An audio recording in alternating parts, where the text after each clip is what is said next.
Faire revivre Michel Delpech, disparu en janvier dernier, c'est ce qu'ont voulu faire une quinzaine d'artistes dans un album hommage intitulé « J'étais un ange ». Alain Chamfort ou Pascal Obispo, mais aussi Alex Bopin ou Louane, toutes les générations ont enregistré les grands tubes de Michel Delpech, des refrains qui ont le parfum des années 60-70 et que nous n'avons pas oubliés. Benoît Puichot.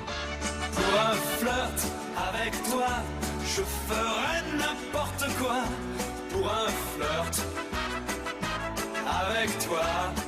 Ça rappelle toujours des moments de famille. Une façon d'écrire assez directe. Il y a une impudeur. Il y a comme ça, une espèce de presque de gravité sans s'apesantir. C'est juste un gars qui avait une voix incroyable. Il se mettait devant un micro, il chantait, on ouvrait le bouton et ça sonnait ce qu'on entend sur le disque. Un petit jour entre tes bras. Michel Delpech fait partie de notre patrimoine. Sa voix joyeuse et triste, ses textes mélancoliques et pleins d'optimisme ont donné à la chanson française quelques-uns de ses plus beaux tubes au début des années 70. 11 mois après sa mort, la sortie d'un album hommage avec des reprises entre autres de Louane, des Innocents et de son ami Alain Chamfort permet de redécouvrir un répertoire plus audacieux qu'il ne paraît. Dès ses débuts en 1965, il prend son époque à contre-pied. Alors que la France ne jure que par les yéyés, il sort une ballade nostalgique sur le café de son adolescence. C'était bien chez Lorette, on y retournera. Je crois qu'il était plus dans le prolongement, la tradition de ce que de quelqu'un peut-être comme Aznavour ou comme Gilbert Bécaud, enfin ces traditions-là, mais modernisées.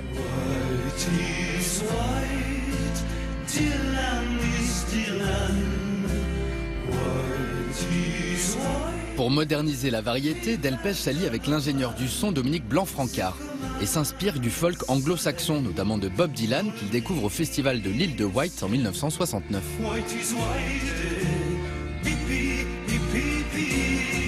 Les gens ne se rendent pas compte que dans White is White, il n'y a pas de batterie dans la version originale. Le son est tellement bizarre, c'est une des premières productions de musique pop française où le son a été vraiment travaillé. Je sais qu'il a adoré James Taylor, Paul Simon, des gens comme ça. McCartney, à un moment donné, il s'était mis la moustache de McCartney.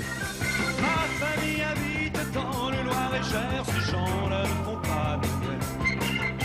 Ils passent tout l'automne à creuser les sillons, à tourner les écarts de terre.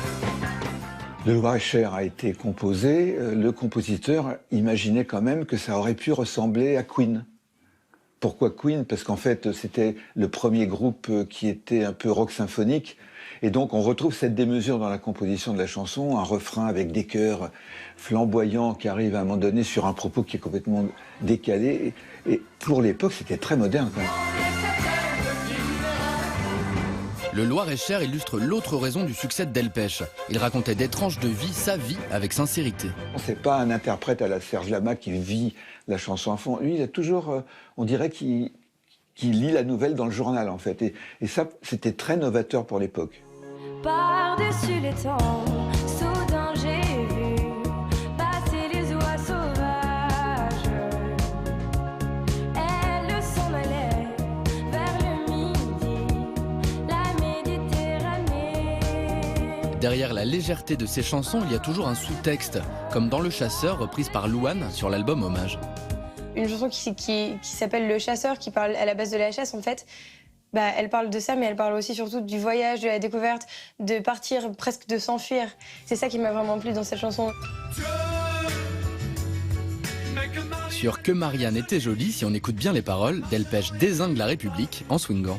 En chantant ta pleine voix, ça ira, ça ira. J'ai mis peut-être 30 ans à me rendre compte que ça parlait de la République, quoi.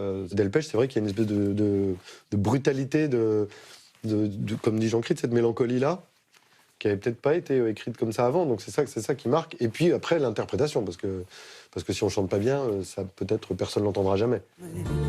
Ça me fait drôle de divorcer, mais ça fait rien, je vais m'y faire. Michel Delpech a raconté toute sa vie dans ses chansons, même sa séparation en 1973. Ce qu'il veut me faire dire. Et il était d'ailleurs écouté en haut lieu. 2 ans après, en 1975, Giscard autorise le divorce par consentement mutuel. Continue